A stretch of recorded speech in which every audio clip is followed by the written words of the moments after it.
Top story tonight, some state lawmakers are seeking approval of a bill that would provide abuse prevention training for those who work with children. Good evening, I'm Heather Lewis. Good to have you along once again for the broadcast. I'm David Oliver. This training we're talking about would help caregivers spot abuse better and also learn how to respond.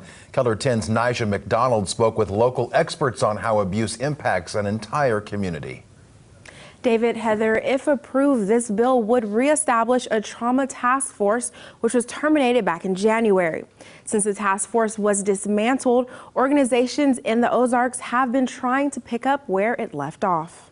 Our children who come through the CAC, some of them may look completely normal, but what they're dealing with inside is something that no one should have to deal with.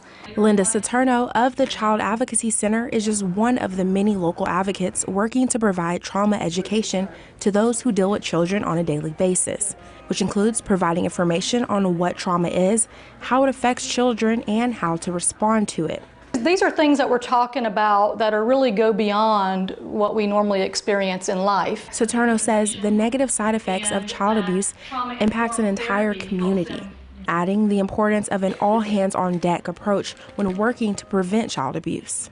Repeated traumas and multiple types of traumas leads to health issues, economic issues, failure to hold down a job, high suicide rates, drug abuse and neglect, likelihood of later in life becoming a perpetrator. Rebecca Weber of CASA of Southwest Missouri says Springfield is ahead of the curve in providing resources.